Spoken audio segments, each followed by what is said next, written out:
अस्सलाम वालेकुम दोस्तों, क्या हाल चाल है? ठीक हैं? गुड मॉर्निंग बोलूं साहब जी। दोस्तों, क्या आप जानते हैं कि रिश्तों में प्यार और मोहब्बत अगर कायम किया जाए मुआशरती तौर पर अपने करीबी दोस्तों, करीबी रिश्तेदारों, बहनों, भाइयों से, तो इससे इतनी बरकतें होती हैं कि मालो दौलत तो इंशाल्लाह ताला आपका दीवाना हो जाएगा, लेकिन माल दौलत के अलावा सुकून जो आपको मिलेगा ना, वो कहीं से नहीं मिलेगा। दोस्तों, एक बात याद रखिए कि आपस के रिश्तों में प्यारो मोहब्बत बनाने के लिए जो चंद चीजें हैं वो क्या हैं?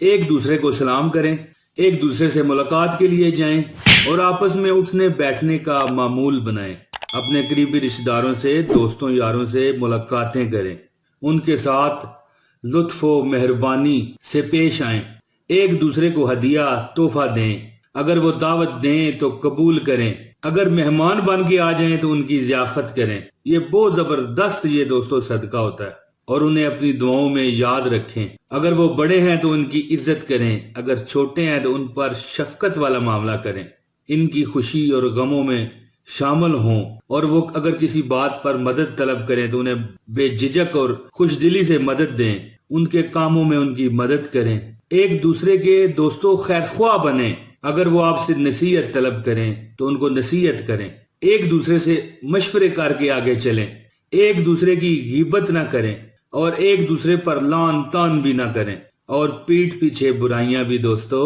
ना करें, चुगली ना करें और नजायज मुसाबकत ना करें, यानी नजायज मुकाबला ना करें। मुसाबकत करके यानी मुकाबला करके किसी को गिराना बहुत बुरी बात है। इससे नाशुक्री या तहकीर के जज्बात पैदा होते हैं। अलबत्ता अगर नेकियों में सबकत ले जाने का मुकाबला है तो वो आप जीत सकते हैं, ये आपको इजाजत है। हाँ, ये बात ध्यान में रखिए कि इसमें जो नेकियों में जीत जाने का मुकाबला है, इसमें भी तकब्बर, रियाकारी और तहकीर किसी की मकसूद ना हो, यानी किसी की बेइज्जती मकसूद ना हो, तकब्बर और रियाकारी ना हो, सिर्फ अल्लाह की रजा के लिए हो।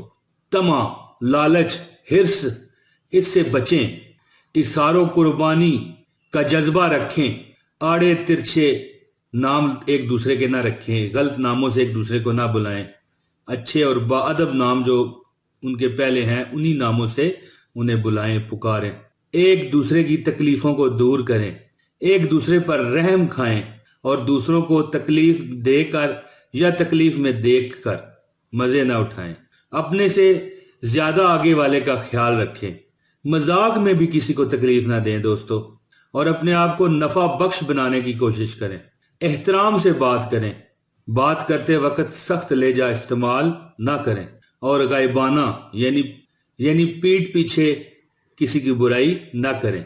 गुस्से को कंट्रोल करें, इंतकाम लेने की आदत को खत्म करें, किसी को भी हकीर कम ना समझें और अल्लाह ताला की जात के बाद एक दूसरे का शुक्र अदा करें, शुक्रिया अदा करें।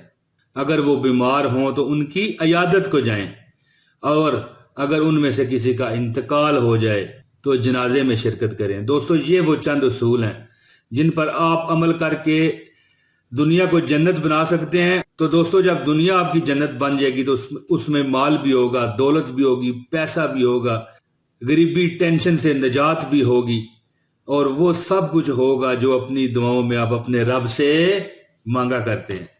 दोस्तों, मुझे उम्मीद है कि आपको मेरी ये वीडियो पसंद आई होगी। लाइक कीजिए, शेयर कीजिए, नए हैं तो चैनल सब्सक्राइब कीजिए। अगली वीडियो में बशर्ते ज़िंदगी जल्द ही फिर मुलाकात होगी। इजाज़त दीजिए। खुदा हाफिज़।